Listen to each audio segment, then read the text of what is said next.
this is Jason J. Rock Houston, and you're listening to This Is Metal. And I can't believe it, Joe. This is episode 8, if you can believe it. And I'm talking to my good friend and co-host, Joe Lawson.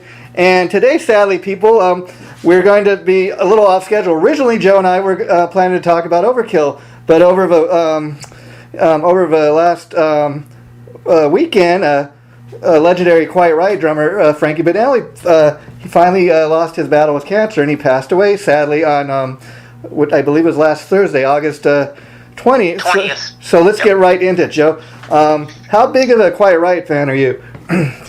Well, you know, of course, they were a staple to my youth as well as yours, probably, and a lot of other people's. Yeah, definitely. So, you know, I pumped my fists and banged my head, all that stuff, you know, back in the day. And, you know, despite him being involved in Quiet Riot, what I really distinctly remember Frankie from is his time with Wasp. Of course. And in fact, 7 albums. A lot of people don't realize that he put 7 records out with those guys. And he did my favorite Wasp album, which we discussed in depth, The Headless Children. Frankie played drums on that. Oh yeah, and that was probably really Wasp's most critically acclaimed album. I mean, out of their whole catalog. Yeah. And he did also, I think, on the Crimson Idol as another concept album, and like you said, he did a whole bunch of them, and people probably don't even realize how many albums he played on with them. Yeah, starting in 1989, The Headless Children, right down the list. The Crimson Idol in 92, Still Not Black Enough in 95. Yeah. Unholy Terror 2001, Dying for the World in 2002, and The Neon God Part 1 and Part 2 in 2004. Yeah. And, you know, Quiet Riot was a very interesting band because, like you said, they're very iconic as far as you know, metal bands. They were one of the very first to kind of break out. In fact, they're very considered to be the first heavy metal album to ever go all the way to number 1, and I think they did it right around the same time as like Michael Jackson. You know, like went number 1 with Thriller. I mean, I think it was like a week apart or something like that. Right.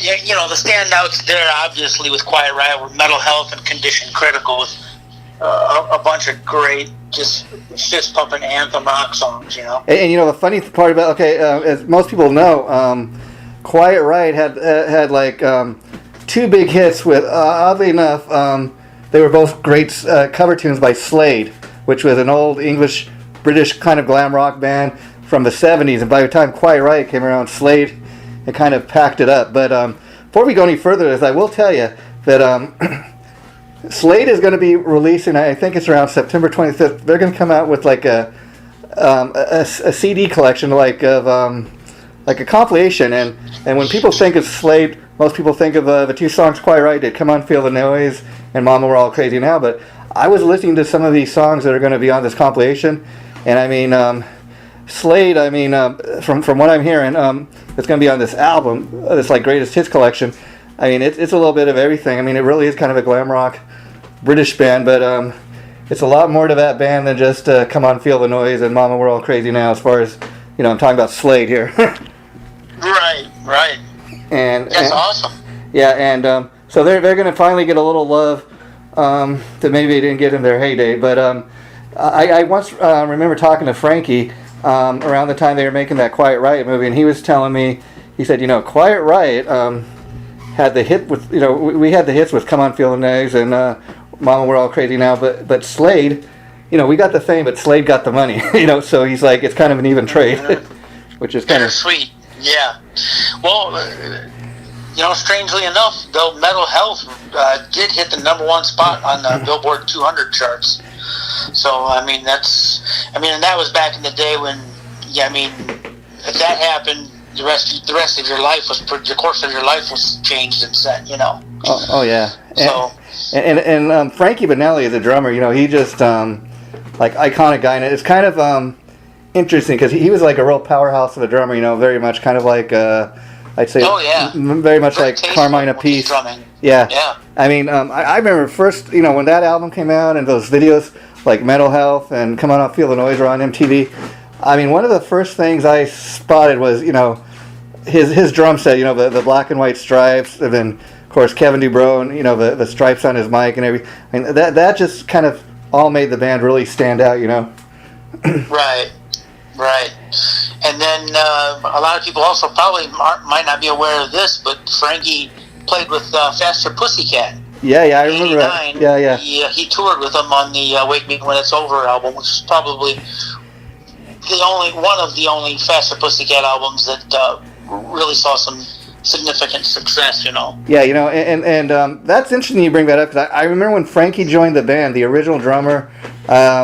I forget his name, but anyways, Mark Michaels. Yeah. I remember he got arrested or busted because he was kind of stupid enough to he sent like some cocaine or drugs or something through the mail, and he got busted. Yeah. Right. But yeah, Faster Pussycat. That's a band I always loved. But I tell you, I really love that debut album. I mean, that is that's like a glam rock classic. I mean, you really can't get any more glammy than that, And right. and a lot of people listening to this may not realize, Joe, that there's kind of like 3 phases of Quiet Riot. People may not even realize that in the real early original version of Quiet Riot, actually featured Randy Rhoads, which was, this is around, I think, want to say 1977 or 78, even before, Randy was ever an Aussie, and it was him and Kevin Dubrow that formed the band. They had a drummer by the name of Drew Forsythe, and then the bass player was Kelly Garney. And they actually put out a CD, but I think you can still get it on Amazon. It's called the Quiet Riot, the Randy Rhoads Years.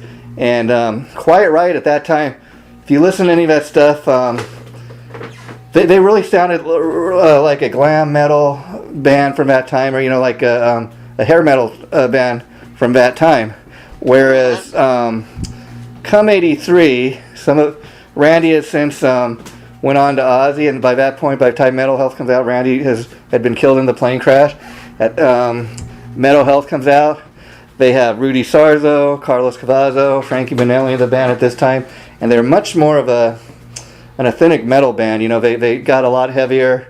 There's a lot more rougher sound to what they were doing at that time, and it was almost like 2 different bands. Oh yeah. They were a great rock band, a powerhouse. Yeah. And I got nothing but good things, nothing but praise to give those guys, for sure. Yeah, and like Metal Health, it's kind of interesting because as great as that album was, and I even say by the time they put the follow-up, Condition Critical, that was the album with Mama We're All Crazy Now. I want to say that album was kind of just, it was almost as good, but not quite, but those are kind of the 2 albums people kind of will point to, and then after that, I think, as anybody will pretty much agree, that was around at that time. Kevin Dubrow was doing a lot of drugs at the time. Fame kind of went to his head, and he got such a huge ego at the time that everybody in his band hated him. Everybody in the music industry hated him. I mean, Quiet Riot, as great of a band as they were, because their lead singer was a little out of control. A lot of other bands didn't want to work with them or didn't want them on the bill, and Quiet Riot kind of started to get a bad name, and it was kind of sad because Kevin Dubrow, he's a super talented guy, but he as an example where a guy's ego is getting a little inflated and partying a little too much, and it was starting to affect the rest of the band. And I seen clips like over the years where you could tell the rest of the guys in the band were kind of pissed off at him, but they didn't let on too much during the interview. Yeah, they were trying to hang on and keep the thing going, keep the band alive and do the best that they could, I'm sure, and Frankie was definitely one that held on and tried to do that, but unfortunately, one ego in the mix like that, or one sour attitude, really do a lot of damage to a band's career and future. Yeah, in fact, I talked to this guy Greg Leon, who was briefly was in Quiet Riot after Randy left. He was a guy that briefly replaced him, and he was telling me, me and Kevin started out as really good friends, and he said then he got to a point, and this is like pre-Metal Health. So this is right after Randy left the band, and he was telling me and Kevin started out great as friends, but then I got to a point where I could not stand the guy, and he told me, he says, and then I interviewed him years later, and he's telling me, he says, I'm really glad that before Kevin died, he invited me to a Quiet Riot show. We talked, we talked our issues over, and we finally got a chance to make up before the guy died. I'm at least happy about that, Oh yeah, absolutely. Yeah. Yeah, life's too short to hang on to grudges and bitterness. That's for sure. I mean, it's a shame that I'm going to attribute at least some of it, if not all of it. I never met Kevin DuBrow. Yeah. I don't know him personally. We only know what we hear. I'm going to attribute at least a good portion of his attitude and maybe some of the off-the-wall comments he was making and some of the things he was saying to his drug addiction. Oh, yeah. I think that had a lot to do with it. He changed who he was. Yeah. And so did the fame. A lot of people deal with that in different ways. I can only imagine, skyrocket, putting out an album that just skyrockets and sells 10 million copies worldwide. And then the next one doesn't quite sell that, and it's like, that's a major life change, and you got to stay humble. You got to stay grounded. Remember where you came from, and remember who put you there. Yeah, and then and then the next album comes out and doesn't do quite as well, and you're like, hey, what happened? Last year everybody was loving me. What happened? I'm the same guy. Right. Yeah, and there's a song on Metal Health, the ballad's called Thunderbird, and for years, I mean, at the time they recorded it, they actually wrote it as a, kind of in memory of Randy. And ever since Metal Health came out, every time they play that in concert, they'd kind of, say, this is for Randy, and then they'd go into the song. And so it's kind of taken on a different meaning. In fact, Alex Grossi, who's the current guitar player in Quiet Riot, when he posted on his Facebook page about Frankie passing away, in reference to Randy, Kevin, and Frankie, now he was like, well, another Thunderbird has left us now. Right. And so again, we've had 3 members of Quiet Riot, die over the last, over the course of the band's history, and so that song is kind of really taken on a different meaning, for different people. Exactly. And that again just goes to show you the, power of music. Yeah. And I am glad to say that even before Kevin DuBrow died in 2007, he had made up with with all the guys in the band, and they'd actually briefly got the classic Metal Health lineup together. They did a new album, and they toured for a little bit, and they all ended up being friends again. So I think that was, at least when Kevin finally did pass from an accidental drug overdose, at least, he left the world, I guess you could say, in peace. Yeah, exactly. And that's definitely commendable and respectable and all of that. I'm glad that came full circle for all of the people that he left with a bitter taste in their mouth, for whatever reason. And further proof of what you're saying, how drugs could really affect a person, Kevin DuBrow, through different phases of life, like anybody, he goes through ups and downs. He has different life experiences, and there was that one period we were talking about where, his ego was really out of control, and all the guys in his band were, really not thinking too fondly of him and really hating the guy's guts, But then, on the flip side, years later, I seen this on that behind the music that they used to have on VH1, where he's talking, when he decided to call up the guys and get the band back together, he's like, man, he goes, even if we never did anything, that's the most important thing to me was making up with the guys. And, and he says, and then he goes, and then he even, I think, said, I quit doing drugs, so my head was a lot clearer, and I realized, what an a-hole I was, and I had kind of a new perspective. And so, that does have a big part to do with it, if your mind's clean or not, as far as the drug. Yeah. Absolutely it does. Yeah, and then, getting back to Frankie though, one thing I really liked about his drumming was he wasn't one of these guys that tried to fit 10 pounds of shit in a 5-pound bag. Yeah. He knew what he needed to do to keep the song flowing. Yeah. And to keep the keep the train rolling, and that's what he did. And that's a mature musician. I mean, he was a real, and a great drummer. He was a real showman as far as drumming. The way he held his sticks, the way he throw his sticks up in there and catch them, and all that. I mean, he's all very. Oh yeah, he was the full package. And then, like you said, he always would play like kind of in the pocket, and him and the bass player, Chuck Wright, they were always like because they'd been playing together, I think, since 1980. They were, they always like were in sync together as far as the rhythm section. Yeah, absolutely. Great, fantastic drummer, and from what I hear, what I know, what little I know of him, super nice guy.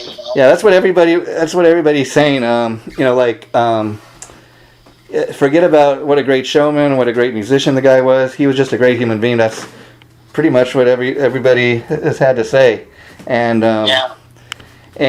just think of everything the guy went through, because Quiet Riot's had these ups and downs, and then the band comes together and they're kind of making a pretty nice comeback, and then unexpectedly Kevin Dubrow dies in 2007. And I don't know if you've seen that Quiet Riot movie, but like in the beginning of it, Frankie was like, I was so pissed off Kevin, because he says, as far as Kevin had moved off to Las Vegas kind of on his own. He says, as far as we knew, the guy wasn't doing drugs anymore. And then I learned after the fact he kind of went back to it. But he says, he hit it well, and he's like, I was so happy to be back with the band. And he goes, and then this happens. And he's like, I was so pissed off that he did this, He said, I had to deal with that before I even considered like putting the band back together, Right. And have you ever seen that Quiet Riot movie they put out a few years ago, Joe? No, I'd like to though. Yeah, I'd like to. I seen that his wife kind of had a hand in that. Yeah, that's actually okay. Yeah. That's actually her name is obviously Regina Banali, and I think he met her while they were making the movie. She was actually the director on the film. And then, okay. Yeah. And that's how it came about then. Yeah, and interestingly enough, I don't know how much you've read up on like Frankie Banali's personal life story, but I can tell you it's kind of interesting, because I'd seen the behind the music, and I've seen him. I think he mentions it during the Quiet Riot movie, but his father, I guess, years ago died of oddly enough pancreatic cancer, so it kind of runs in his family.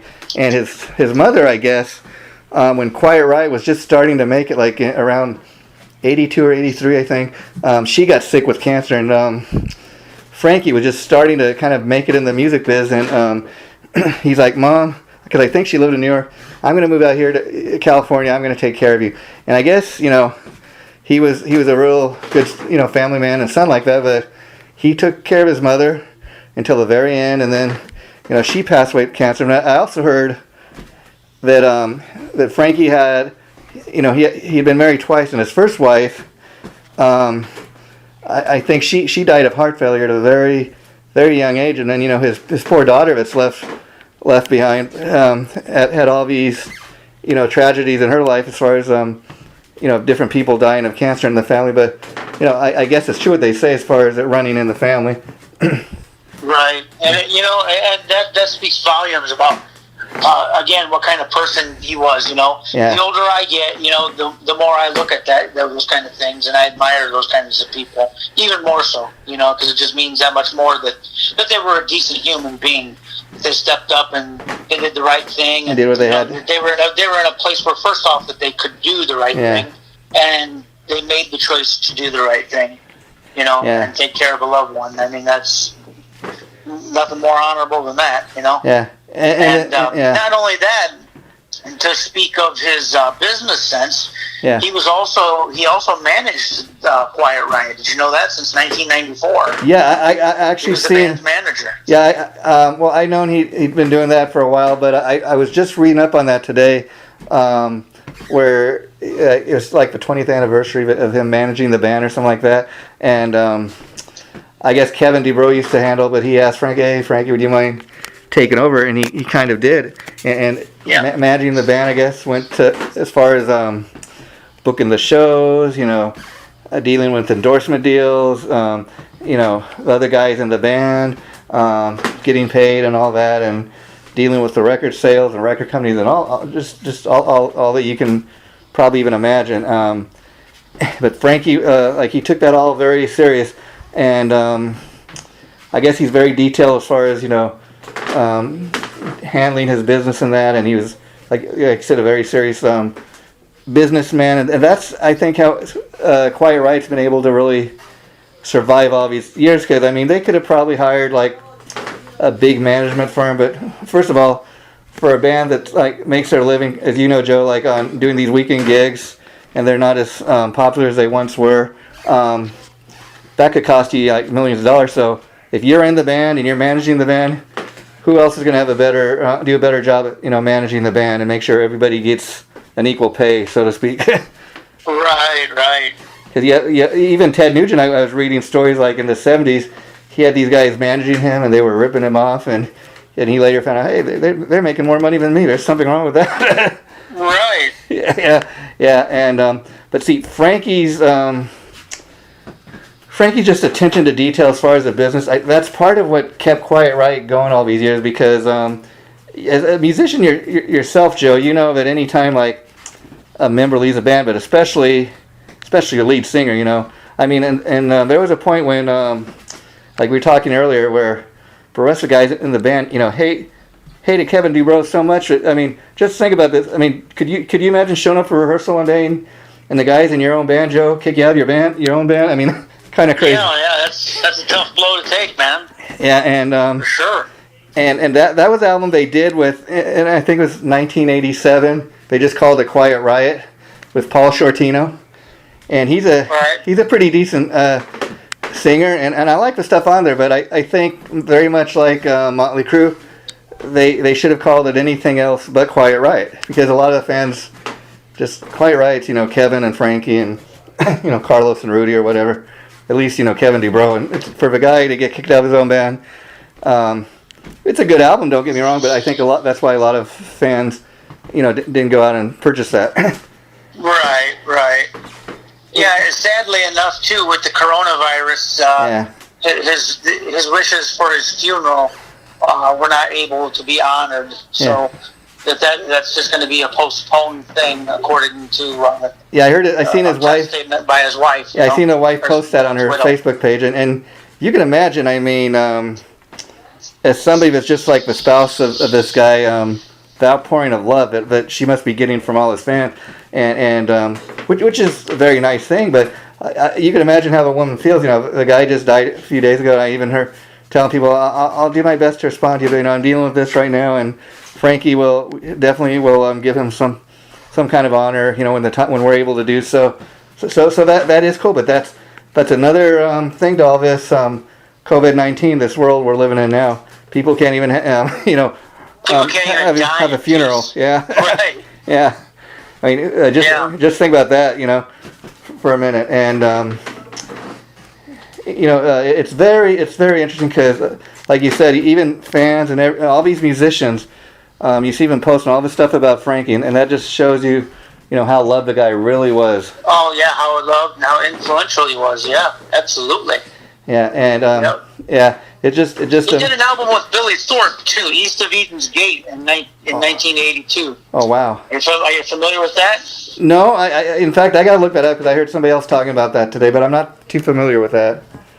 Yeah. There's just an entire discography of the stuff this guy's done. It's quite in depth. It's quite a lot. Oh wow!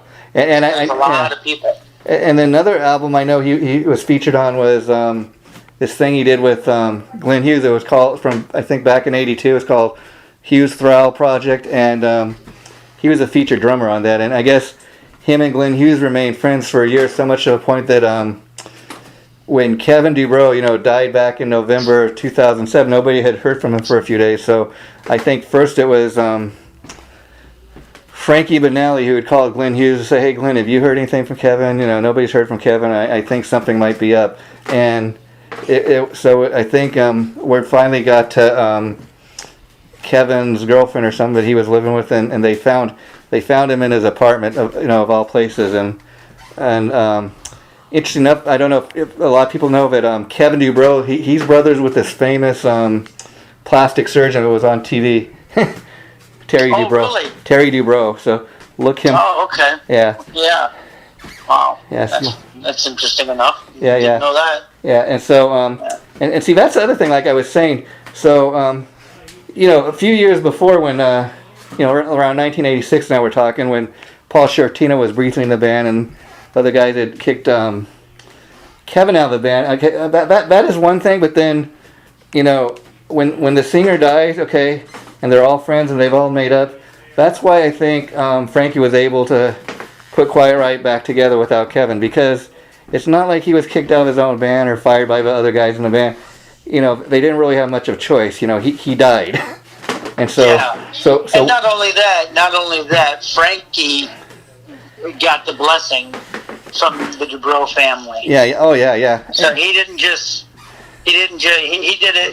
like he did all things. I'm assuming, from what I hear, know about the guy, is he did things with class. Yeah, in fact, yeah. I urge you, Joe, if you get a chance to somehow see that Quiet Riot movie. I think you can get it on Amazon if you're at all interested. But yeah, there's a point in the movie where he talks about that. He says, because first of all, when Kevin Dubrow died, Frankie was originally going to call, like, say, okay, because his original announcement was, okay, Quiet Riot is no more, because it just can't be Quiet Riot without Kevin Dubrow, and that was his initial response, because, you know, his best friend had just died, and he was dealing with it. But then I think what changed his mind was, like, 3 years later, he got invited down to, like, for whiskey to take part in some benefit show, or it might have even been somewhere, a show in Las Vegas, I can't remember, but in any event, he got invited to get up on stage with some band, and they were playing Quiet Riot songs, and then right after the performance, he was like, you know, I miss playing those songs, and he seriously thought about, that gave him the bug back. Yeah, and he seriously thought, you know, well, like, I could form a band, but I've been playing Quiet Riot all these years. I miss playing those songs. And then he called up the other guys, Alex and Chuck, and he's like, would you guys be interested in doing this? But I guess before it even got to that point, he's like, I got to ask Kevin's mother. I can't just do it. I got to get her permission, like you were saying, Joe. And from there, Quiet Riot has continued until this point. And, you know, as shocked as I was to hear last Thursday that Frankie had passed, I wasn't totally shocked, because he had been dealing with this pancreatic cancer at least for the last year. And then up about maybe even a week ago, I read that he'd spent 3 weeks of that just a couple weeks ago in the hospital, and he'd suffered like a couple of strokes. And so I'm like, this doesn't sound too good. And then, of course, on August 20th, it was announced that he had passed. So I wasn't totally surprised, but it's so sad that it ended the way it did, you know. But he fought, as they said, tough fight, you know. Right. Yeah, he gave it his all. Also, did you know that in 1986, Frankie played on the Hearing Aids? Oh, yeah. Hearing Aids, album. The Ronnie James Dio project, yeah. Yeah, with all the heavy hitters. He was a part of that project, too. Yeah, they had guys from Motley, they had guys from Dokken, I think even some of the guys participated in that. Judas Priest, Queensryche. I mean, that's something a lot of people forget about, but that was kind of the heavy metal We Are the World, you know? Right, exactly. It really was. You know, they it'd be cool to see something like that happen again, you know? I mean, I think if we can get past the pandemic, scamdemic of the COVID-19 demise. Yeah, you know, get back to a semi-normal life. Yeah, I mean, I think get people out of living in fear and back into living with smiles on their faces. I mean, I think it's like the 30th anniversary, or maybe even the 35th anniversary of that coming up. So, I mean, that's how long ago that was, and you know, that's crazy to think about. That is it. That means we're getting old. Oh yeah. I mean, you know, we're talking about Quiet Riot. You know, like when Frankie Banali joined, that was like around 1980, and although he was not an original member, he was like, people don't even know there was a drummer before him. You know what I mean? When people Quiet Riot drummer, they think instantly Frankie Banali, because he's a guy that's been there all these years. He's kept it going, and and you know, the interesting thing about, if you watch this movie, Quiet Riot movie, it's almost like after Kevin dies and they decide to put the band back together, this movie is almost kind of like almost an audition for a singer, because, you know, at one point, from the time Kevin died in 2007 to the time they put the band back together in 2010, at one point, Quiet Riot had gone through like 7 singers. I mean, it was a revolving door. Yeah. I think after Kevin. Yeah, a lot of these guys. Reasons, I'm sure. Yeah, a lot of these guys were unknown, but like if you watch the movie, you see Frankie kind of struggling because he first of all he's dealing not just with the death of Kevin Dubrow, the singer in his band, but his best friend of all of these years that he grew up with, and so if you watch the movie, it's kind of interesting because you see Frankie struggling with that, and then he's like, first of all, nobody can replace Kevin, but whoever's going to try to fill his shoes, they got to be at least as good as he was, Right. And so he was putting these guys kind of through the ringer, if you will, and he had high expectations. And then they had this one guy at one point. I actually seen them play live with this guy. His name was Mark Huff, and he was a decent enough singer, but like Frankie was very frustrated. Other guys in the band were frustrated, as you would see in the movie, if you get a chance to see it, because like he'd have a great night where everything he did vocally was just on, and then there'd be another night where you're on stage, you're singing like Metal Health or Come On Feel Noise. These are the big hits. You're supposed to know them word for word, and lyrically he just he'd forget the lyric, he'd just start making things up, and it's like, oh wow, we can't have that, Quiet Riot, right. we got a name, we got a reputation, and so right. Even though this guy kind of had the goods, he couldn't really cut it, and so they moved on to the next guy, and then like I said, at one point they went through 7 singers. They eventually got Jizzy Pearl from Love Hate, and he stepped in for a few years, and that's another guy that he's a super talented guy. Probably the best thing he ever did was like Love Hate, because that was his own original project. He wrote all the stuff, and then for a while he was in Quiet Riot. He fronted Rat when Stephen Pearcy wasn't in Rat, and he was like for a while fronting all these great '80s bands, but and then I think Jizzy's still in Quiet Riot, or at least he was up until all this happened the other day. Right. Well, not only that too, you got to put it in perspective of knowing that Frankie played with guys like Blackie Lawless, oh, yeah. Kevin Dubrow.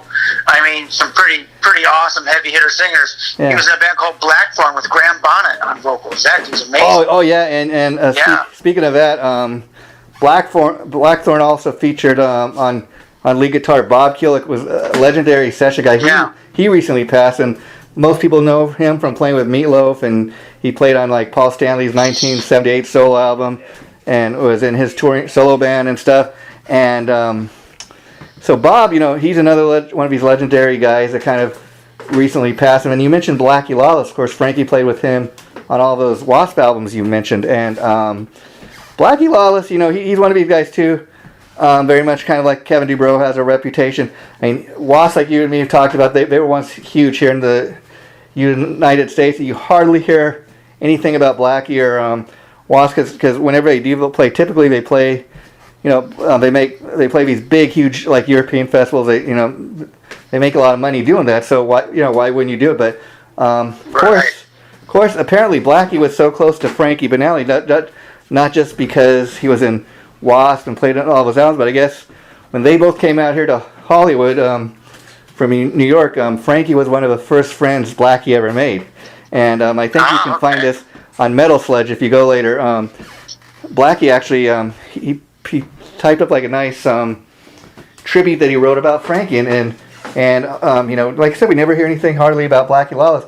Well, he's people have been talking about what a great tribute Blackie wrote about Frankie, and they're like, well, boy, we didn't know Blackie had it in him, but just that in itself, just the death of Frankie Banali brought Blackie Lawless kind of out of seclusion to say how much he thought of the guy, Well, yeah, absolutely, and to me that's not that surprising to me. I mean, the emotional and passion behind a lot of the stuff that Wasp did, especially with the Headless Children, really resonated with me, and I could tell right then and there that deep down, that's the kind of guy Blackie was. Yeah. And and obviously he spent quite a bit of time with Frankie making that record and all the other records and tours that that they embarked on together. So of course there was a bond there and a friendship there.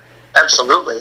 Yeah, and in fact, I remember when Quiet Riot did a Behind the Music, Frankie was talking about around the same time when he first came to Hollywood, in the late 70s, that he met like Blackie on the streets of Hollywood, and he's like, he said there were some real cold nights back then because I didn't have enough money to couldn't even have the lights on or heater, and he'd see that I was struggling, and he'd help me out, or he'd tell me, hey, come in here, you can stay with me.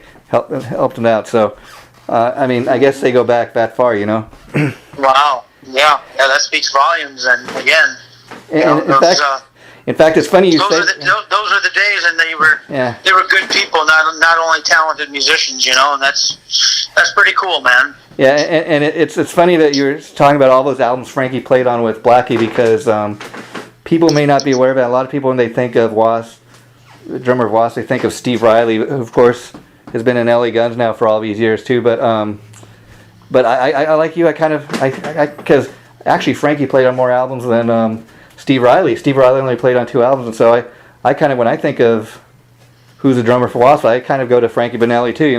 Right. Yeah. Right. Yeah, and then kind of to close the chapter on Quiet Riot for now. After they went through all these 7 singers, I don't know if you're aware of this, Joe, but they got this guy named James Durbin. He was a contestant on American Idol, if you can believe that. And so he ended up doing 2 albums with the band, and then it's kind of funny because the last one they just put out, I think came out 2018 or something. It's called Hollywood Cowboys, and it's a decent enough album, and James Durbin does he does a decent job of filling in. He's not Kevin Dubrow. He does kind of his own style. But it's kind of funny when the last Quiet Riot album came out, the week after it's released, James Durbin announces, I'm leaving Quiet Riot to concentrate on my solo career or whatever. And so they go on tour to support the album, and then they say, okay, we're going to get Jizzy Pearl back in the band. So I guess Jizzy was kind of a right person to kind of, if this isn't the Quiet Riot, we don't know. But I think Jizzy Pearl, he kind of fits in Quiet Riot now, if you know what I mean. Yeah, right.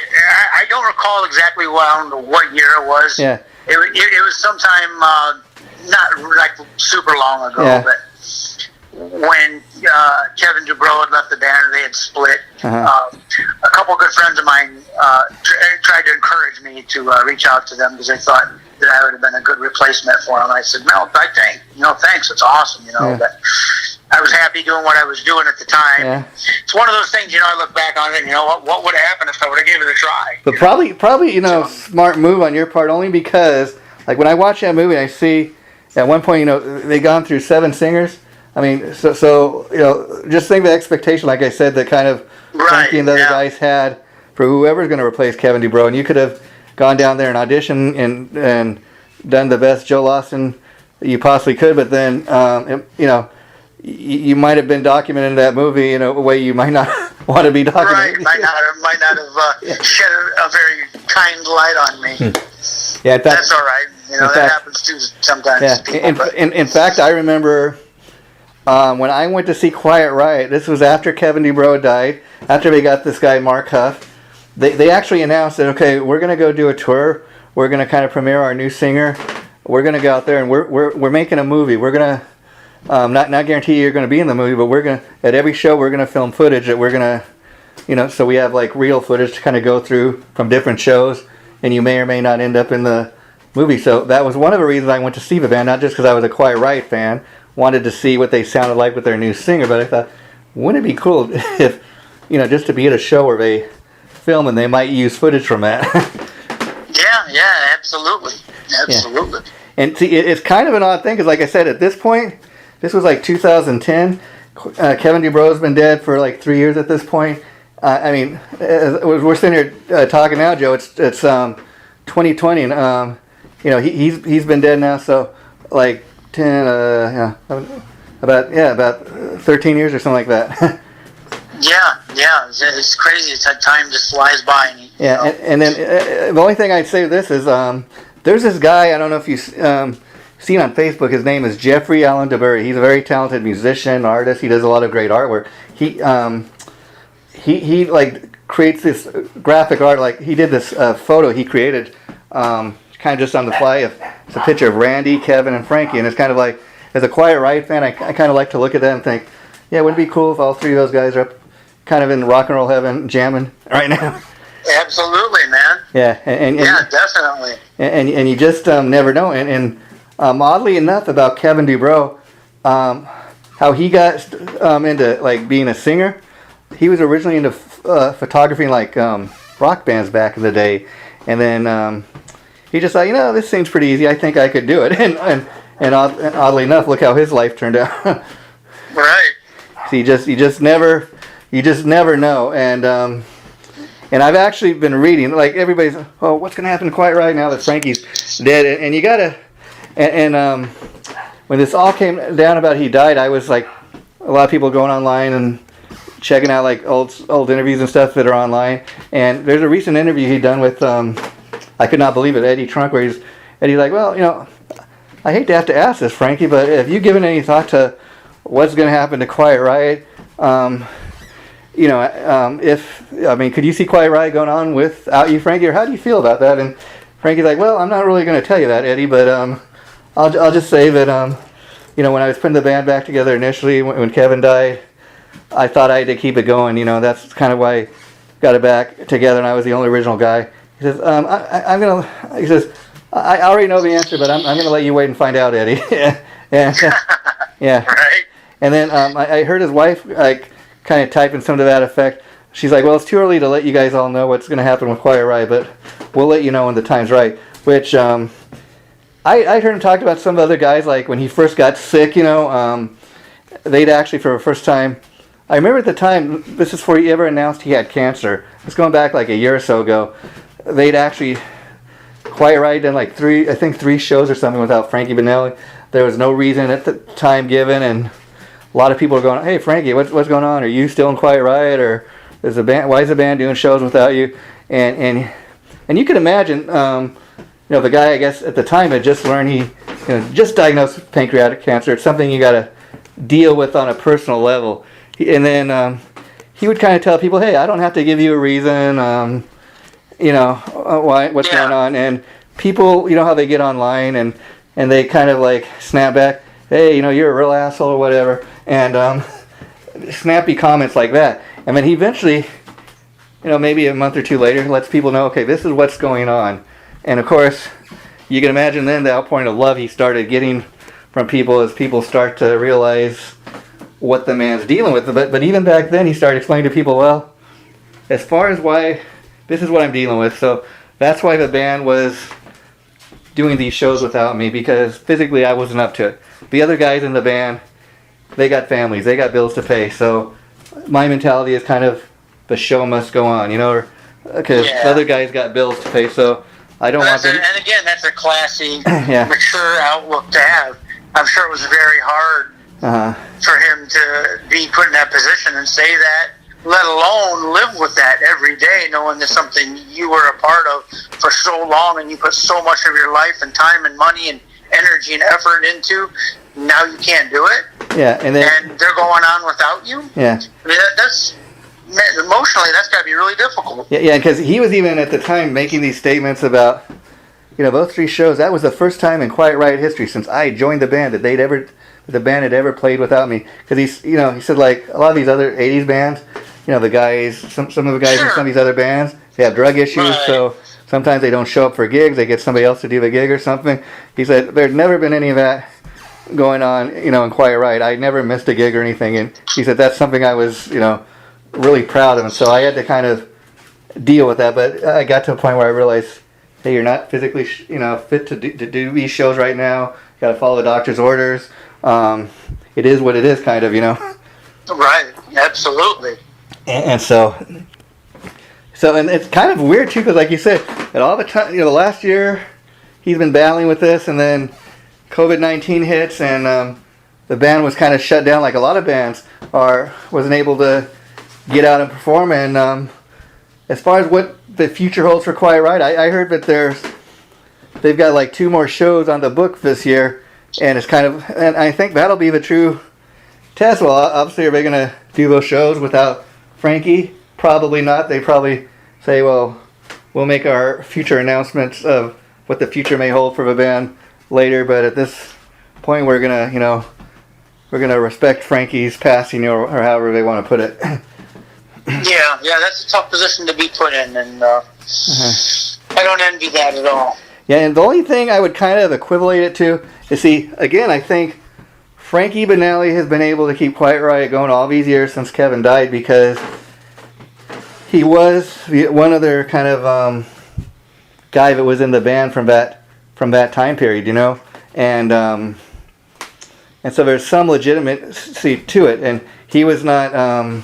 He was kind of continuing the legacy of Kevin DuBrow and all the guys that came before, but he was like, I guess you could say, a rock and roll soldier. He did it till the very end. He pretty much died with his sticks in his hand, if you will.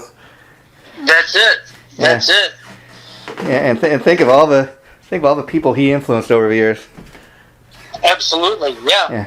Me and you definitely were talking about it. Yeah, I hate to bring this up, but I would be just curious, since Frankie's passing, how many people have gone out and bought Quiet Riot music. And I say that only because it is so weird. Like, anytime a celebrity dies, the minute their death is announced,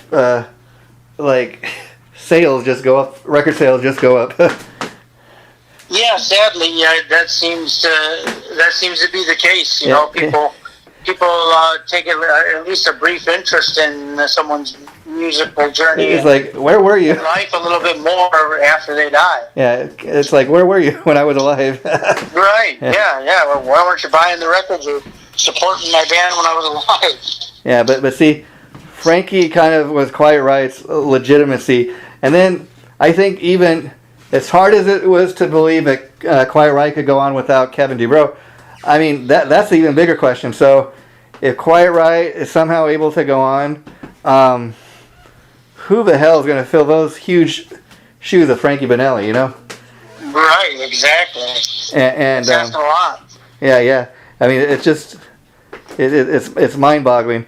And this is kind of, like I said, happened kind of over the last couple days. We weren't planning on this, but I thought it'd be only fitting to talk about one of my all-time favorite drummers, musicians, human beings. I never actually met Frankie, but I did have, when they were putting out the movie, I did have an opportunity to interview him over phone. I just tell you, super cool, super nice guy. I never met anybody so down to earth. Not met, but just experienced having a conversation with somebody like that. And right. Even though I never met him face to face, just talked to him on the phone for about 45 minutes or so, I thought, man, what a cool cat that guy was. And I guess a lot of people had experienced that with him, and so Frankie Banali, we love the drumming, we loved everything about you. Thanks for the music, thanks for the memories. Us fans will never forget. Anything else you'd like to say, Joe? Yeah, man. If you're not familiar with any of that stuff, go out and check it out. Even if it's just listening to it on your computer or on your phone, whatever. Yeah. Check out some of the guys' handiwork. Like we said, like we talked about with Quiet Riot, with Wasp, with Faster Pussycat, Blackthorn.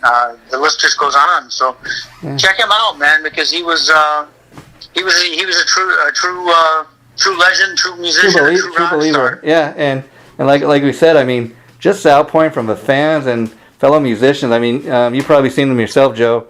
It's been going on all weekend. So Frankie Banali, he was the legendary one, as they say, legendary drummer from Quiet Riot. We won't ever forget Frankie. And thanks for taking part of this, Joe. So thanks for having me, man. Okay, yeah, we'll be doing it again next week. Soon. Okay, bye-bye. Take care, Joe.